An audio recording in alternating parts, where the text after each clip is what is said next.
Hello everyone and welcome to a new video. In this episode we gain a new contract with the car wash.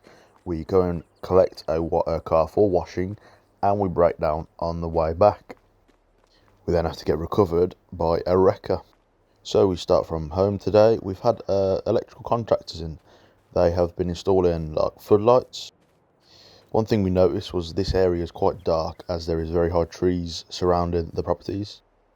The main reason for purchasing this land in the first place was the trees, as it is very private. But obviously on the downside we've got some darkness to sort out. We've also had the contractors installing some lights on the back of my house and the back of the neighbour's house. This is mainly for obviously when we do evening stuff. We want to make sure that the gardens are nice and well lit, as well as the floodlights lighting the driveways. And now it's time to go to work and earn some money. Obviously, before we jump over there, quickly just show off the new gate again. As you've seen, this would have been installed last time. I bet you thought I was just going to drive past then. Make sure it's shut behind us. We will have the electrical contractors in at some point again today. I don't know if we'll see them, but we might do.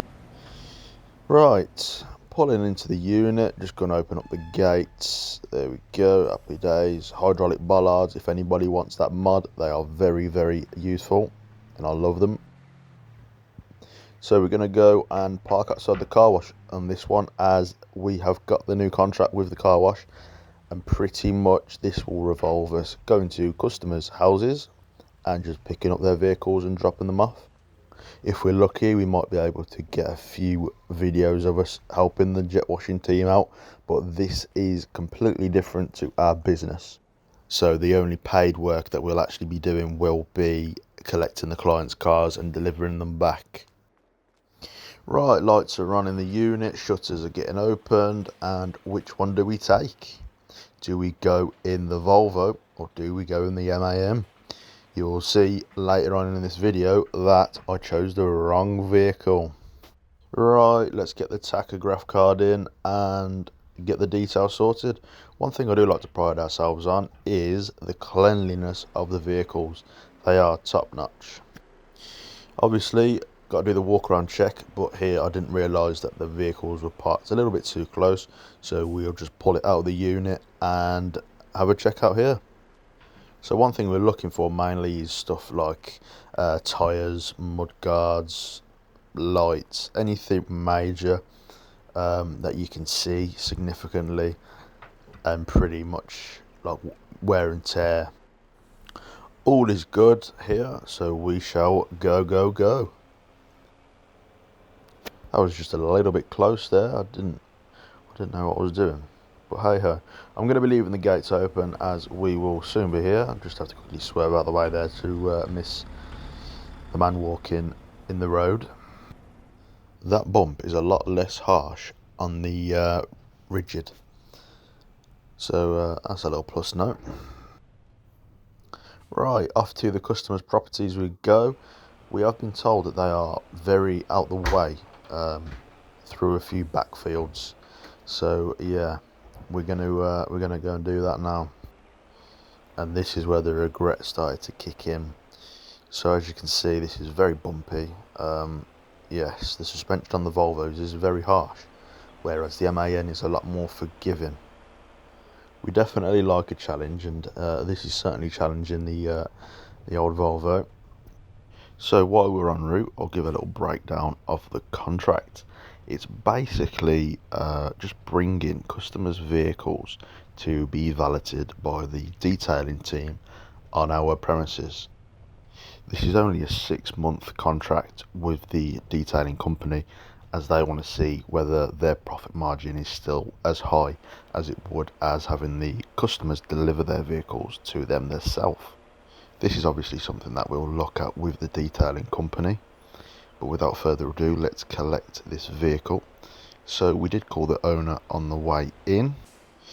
As this is a tight estate sort of type thing, it's out of the way. They did say that there was room at the bottom near a field to turn around. What we want to do is essentially get as close to the vehicle as possible, as we do not want to be putting mileage on the customers' cars. This is obviously something that we've told the detailing company that we want to try and achieve. So backing into the customer premises, a little bit steep on the entrance, but it's fine, no problem for the trusty Volvo. One thing, like I just said, we want to try and get as close to the vehicle as we can to keep the mileage off of the client's cars. In the client's car now, we're just going to reverse this back up onto the truck and then secure it with some tension belts. Nice and slow, don't want to damage anything like I've said before. Customers' property is our main priority. Just going to be straightening it up on the truck for security and the weight distribution. Now, all good, let's fasten the tension belts and make sure the truck is all safe on the back, make sure it's locked, and then we shall get out of here. Now, I did leave some marks in the customer's grass, which is something we don't want to do, but it is quite a tight driveway, unfortunately. But lucky enough for us, it's still quite warm, and the indentations in the ground will pretty much be non-noticeable. So that is all good for us, and the grass will grow over. Right, we've been asked by the customer to shut the gates for them, which is absolutely no issue on our behalf. Right, now the truck is on, we shall go. We have got potentially another collection from here from the neighbour, which we will try and get off the detailing company, but some customers do still drive their vehicles to the detailing company. And we've broke down on the way back. What a nightmare. So as you will know, we have two recovery transport trucks. We have a Volvo, which is this one, and we have an MAN. Here we are jumping back to the MAN at the yard. Obviously, it's not very good timing, but we've got to quickly do another vehicle check, as this vehicle hasn't been checked in a few days or used. So obviously back to the wheels, any wear and tear, you know how it is. Now, unfortunately, we don't have insurance to drive customers' vehicles on public roads, so we've basically got to change it off the Volvo straight onto the MAN on the road. Unfortunately, it's part of business, so what we're going to do is just take it on and just get it done. The main thing we want to keep here is a great relationship with the detailing company and an absolute great relationship with the clients themselves. The better the client reviews to the detailing company, the better it is for us. So yeah, let's get the ramps down and let's get these vehicles swapped over. Straight into the customer's vehicle, and we shall get this onto the MAN pretty promptly. Now, it is our preferred option to reverse the vehicles up onto the back, but obviously in this case we can't really do it. While we are heading to the unit, it's not even going to be halfway through the video, but thank you so much to everybody for supporting, commenting and liking. You know who you all are, you're the same bunch, so thank you so much.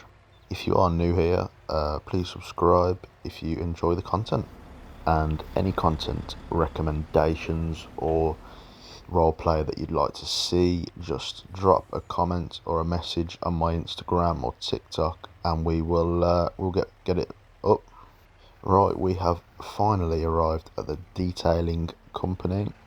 A little bit of what can I say, an eventful journey, but hey ho. Into the customer's car yet again. This will be for the last time while it is in this dirty state. One thing the detailers asked me was, could I put the lights on and put the vehicle up on the ramp? So I said no problem. So the light shall go on, and then it's a simple switch up and we shall watch the vehicle go up. This detailing company is probably one of the best, if not the best. They do all of the detailing, interior and exterior. They do all your paint enhancement, your machine polishing, anything you want, they do it here. Right, we're just going to stay here as the Volvo's got a 90-minute wait on recovery. The detailers have told me that the detail that they're doing on that truck is pretty much just the exterior maintenance wash. so it won't be very long before it's all done and dusted for us to be delivering it back to the customer.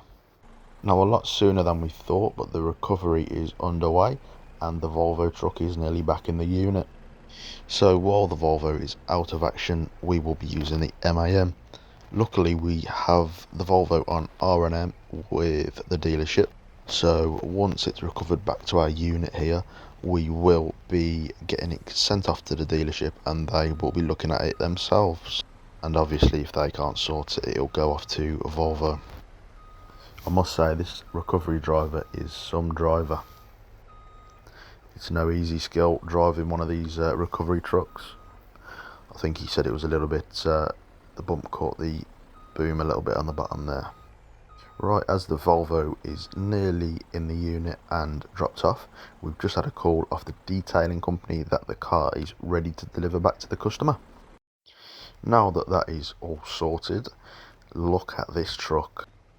They did tell me that they did the interior also, so we shall have a little look at that when we put it onto the truck. But look at them chrome tips. Jeez. I must say that this colour is a very nice blue. I'm not sure exactly what blue it is, but it is beautiful. Very interesting startup screen there on the dials. Quite like it though. What do you think? So what we're going to do here is just pull it out of the workshop, get the MAN all ready, and a quick vehicle check also. Now, I didn't realise here that the wrecker driver actually put the Volvo a little bit too close to the MAN, so we did struggle quite a lot getting this out of here, as you will see in a moment. There we go. I've just caught the mirror, I believe, but luckily there was no damage, so that is all good. Just back in the truck up to the car now, and we shall get it on the back. Obviously, like I said earlier, we do like to reverse them up. Reversing them off isn't exactly something we like to do. Right, nice and easy. There we go. I did notice the tyre was hanging off a little bit there. I did straighten it up, so it is nice and securely on the back. Got all the straps securing it, and we are now en route to the customer's house again. Nice and easy over the bump. I don't know what was happening at this time of day, but there was a fair bit of traffic about. I was a little bit close there, but no bother to us. It's not a problem. If you remember, I said that the MAN would be perfect for this route, and you shall see that how easy it is in the cab look. It looks rocky, but it's so much smoother. The suspension is really doing its job here.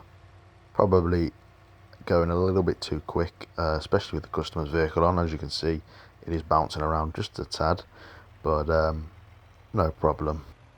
The good old ratchet straps are absolutely brilliant. So the same as last time, we're just going to go and turn around just down the bottom of the customer's property. It is, I believe, a farmer's field, but I'm sure he won't mind us just turning around. No damage really, just caught the corner. So we are going to be backing this into the customer's driveway again. This will be to keep the mileage low, as I said previously. Just open the customer's gate. I didn't realise how much lower the rear of this truck was compared to the Volvo. It definitely caught the mudguard, so we'll have to get that checked. Nearly did the lights as well, but nonetheless nice and easy as usual. Alright, let's get the ramps down and get this pickup truck off. I'm not too sure if the customers are in the property, but they have said to just post the keys through the letterbox, which I shall do in a second. Absolutely lovely properties out here. I didn't realise I was out here until we got this contract, so yeah, lovely. Now, that was a very eventful job, but we've got the job done. That's the main thing. So what we're going to do is just pull out of here, make sure that we're shutting the customer's gates again, and then we shall head back to the unit. While we are heading back to the unit, I'm not too sure if any of you seen my previous video, which would have been episode 3. What I did say was, if we used anyone's ideas, we will be giving them a shout out in the next episode, especially where their idea was featured. Right, it's going to be the last time through the gates in the truck today, which is a very big plus. We'll get this one parked up.